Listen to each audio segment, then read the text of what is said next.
رسوله بالهدى ودين الحق ليظهره على الدين كله وكفى بالله شهيدا أشهد أن لا إله إلا الله وحده لا شريك له وأشهد أن محمدا عبده ورسوله صلى الله على آله وصحبه وسلم تسليما مزيدا مع بعد.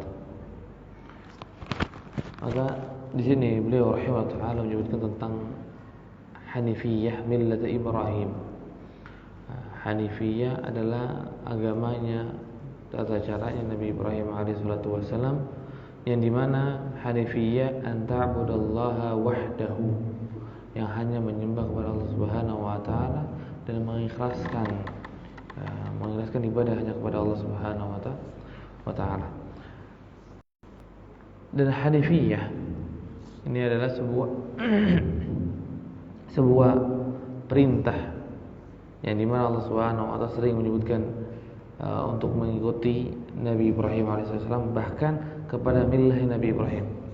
Sebagaimana Allah Subhanahu wa taala menyebutkan tsumma auhayna ilaika, kemudian kami wahyukan kepada engkau apa? Anittabi' millata Ibrahim hanifa, untuk engkau Muhammad mengikuti millahnya Nabi Ibrahim alaihissalatu wassalam yang lurus, hanifah.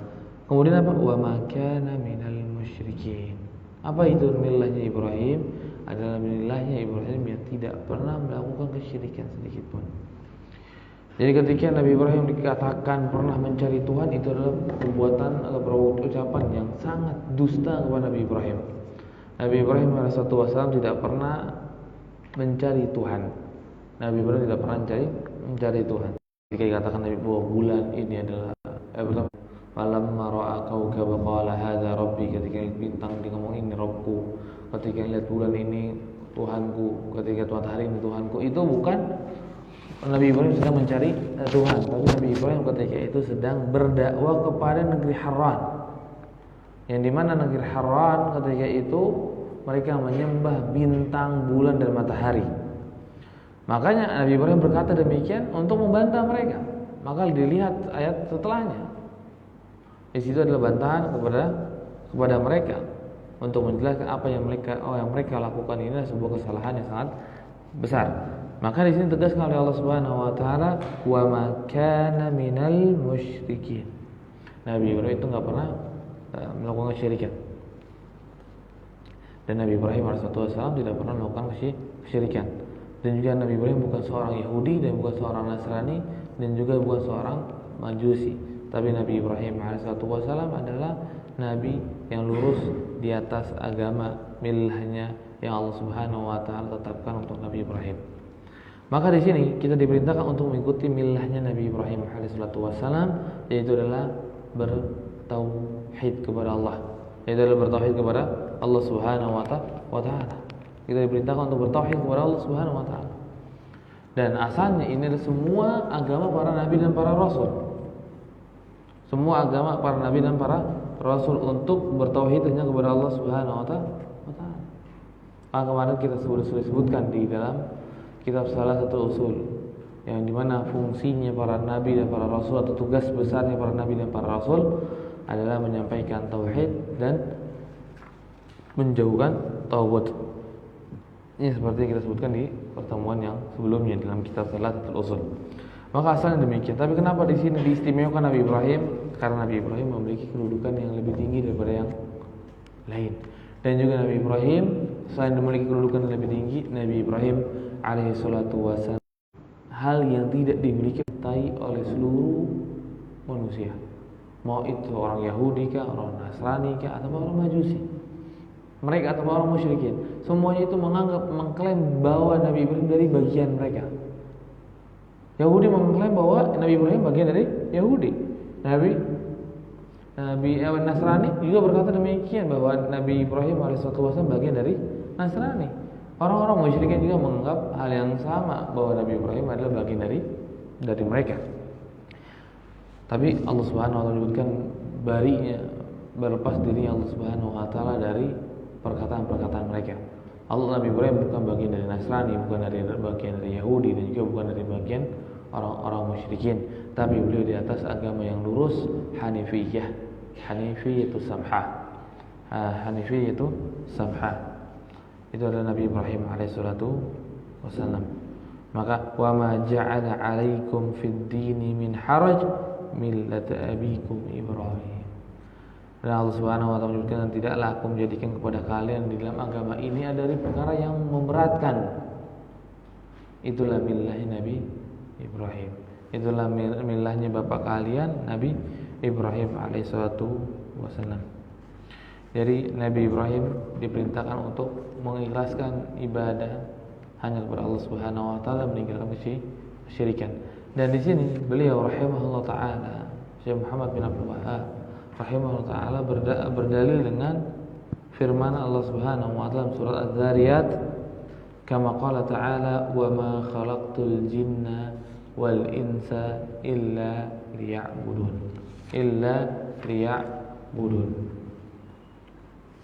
Beliau menyebutkan, dan tidaklah aku menciptakan jin dan juga manusia kecuali untuk beribadah, kecuali untuk beribadah kepada Allah Subhanahu wa taala. Liya'budun yufriduni bil ibadah fal hikmatu min khalqil khalq annahum ya'buduna Allah mukhlishin lahuddin. Jadi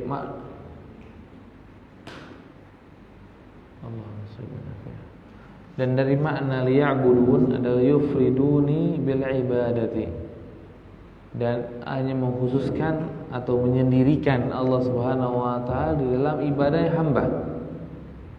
Dan itu adalah hikmah penciptaannya manusia, atau penciptaannya makhluk yang Allah Subhanahu wa taala ciptakan yang bernama jin dan juga yang bernama manusia. Dan di dalam ayat ini kita ingin menjelaskan dua faidah besar. Kalau kita perhatikan ayat ini, Allah Subhanahu wa taala berfirman, "Wa ma khalaqtul jinna wal insa." Dan tidaklah aku ciptakan jin dan manusia, aku ciptakan. Ini bagian dari tauhid apa? Allah Subhanahu wa taala menciptakan bagian dari tauhid apa? Penciptaan. Allah ciptakan manusia. Ini bagian dari tauhid rububiyah. Bagian dari tauhid rububiyah.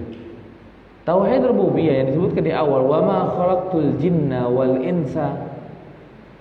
Kemudian Allah Subhanahu wa taala menyebutkan illa liya'budun, kecuali hanya untuk beribadah kepada Allah Subhanahu wa taala. Beribadah hanya kepada Allah Subhanahu wa taala, tauhid apa?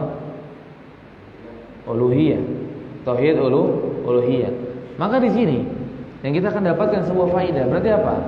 Ketika kita sudah mengimani tauhid rububiyahnya Allah, ketika kita sudah mengimani Allah sebagai pencipta kita, Allah Subhanahu wa taala memberikan rezeki kepada kita, Allah Subhanahu wa taala yang memberikan manfaat dan memberikan mudarat kepada kita, Allah Subhanahu wa taala yang memiliki, Allah Subhanahu wa taala yang mengatur, dan yang lainnya dari tauhid rububiyah. Ketika kita sudah yakini hal tersebut, itu seharusnya melazimkan bagi kita mentauhidkan uluhiyah.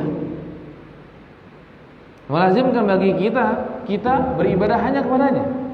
Maka di sini kita lihat wa ma khalaqtul jinna, berkaitan dengan tauhid rububiyah, kemudian dikaitkan dengan kelaziman pasti dia beribadah kepada Allah. Dia beribadah kepada Allah Subhanahu wa taala. Maka sungguh mengherankan ketika ada seorang yang berkata, saya mengimani bahwa Allah Subhanahu wa taala menciptakan saya, Allah yang memberikan rezeki dan begini dan begitu, tapi di dalam praktek ibadahnya dia masih menyembah kepada selain Allah. Yang seharusnya dengan keyakinan dia Allah yang menciptakan dia, itu seharusnya apa? Itu sudah cukup bagi dia bekal beribadah hanya kepada Allah.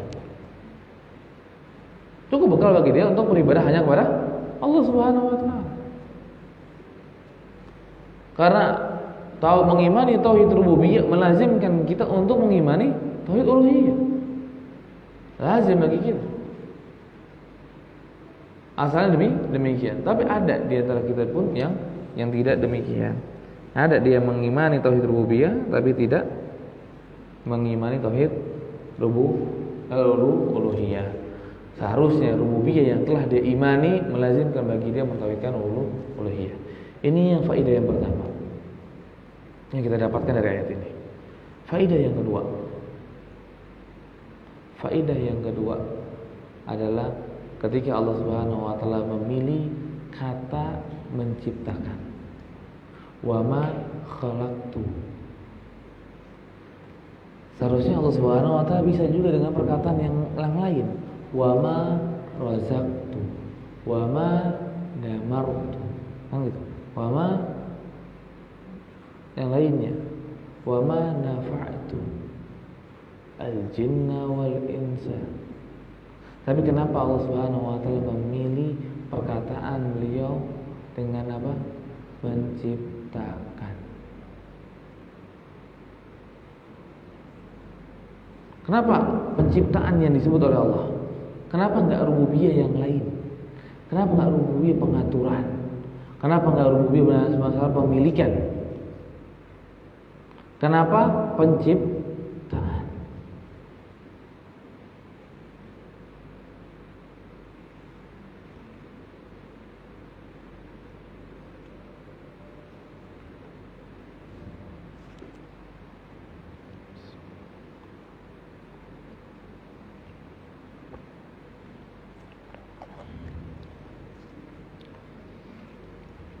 Kenapa Allah Subhanahu wa taala menyebutkan penciptaan? Kenapa enggak sebutkan yang lain?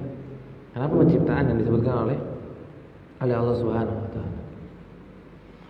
Kalau seandainya wa ma razaqtu, bagian dari rububiyah enggak? Bagian dari rububiyah, memberikan rezeki. Betul? Betul. Tapi kenapa yang dipilih itu adalah berkaitan dengan penciptaan?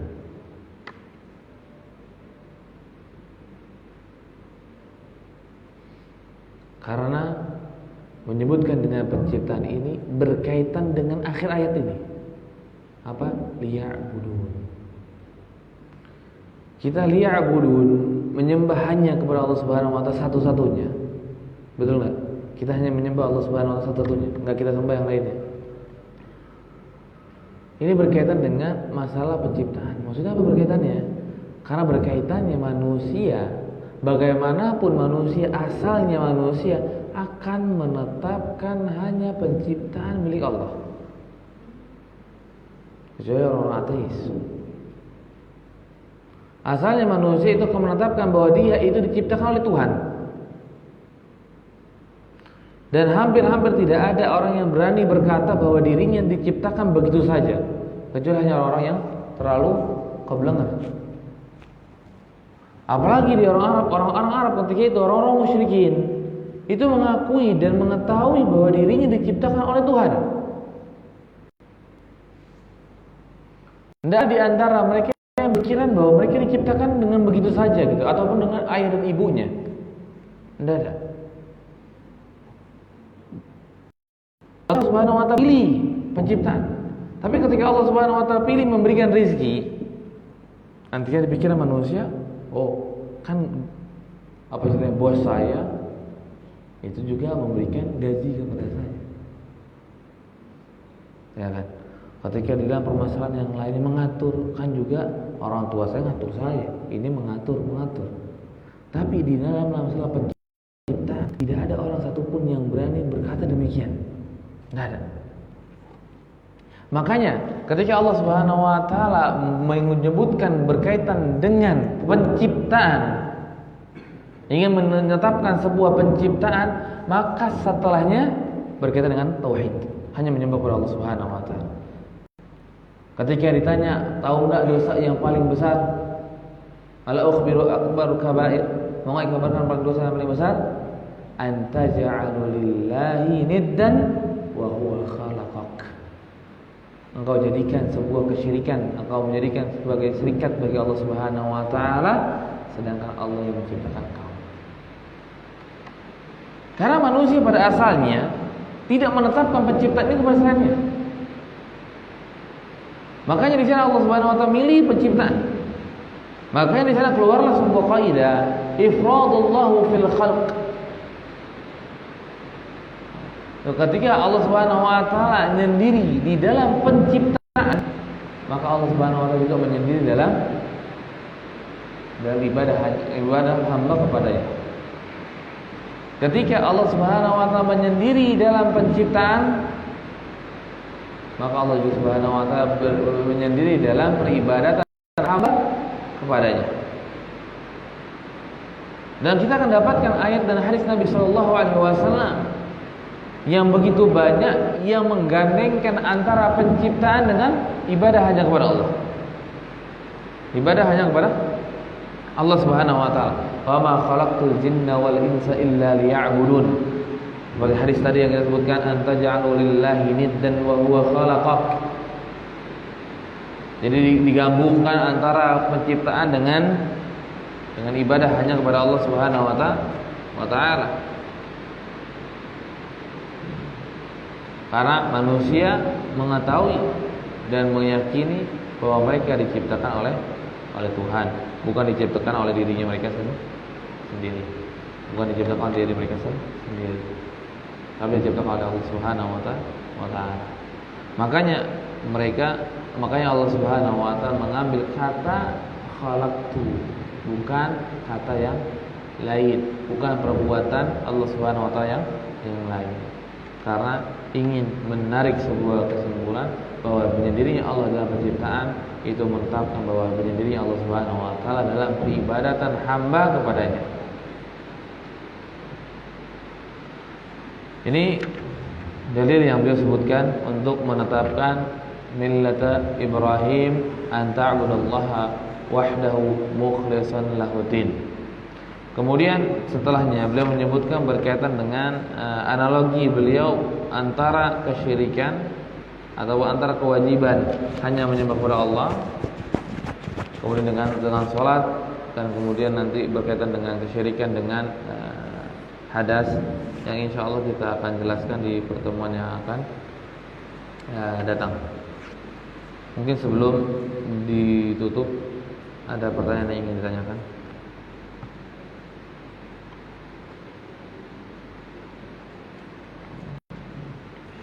Kalau ada syai' ya tutup ya. Barakallahu fikum wa hayyakumullahu jami'an. Assalamualaikum warahmatullahi wabarakatuh.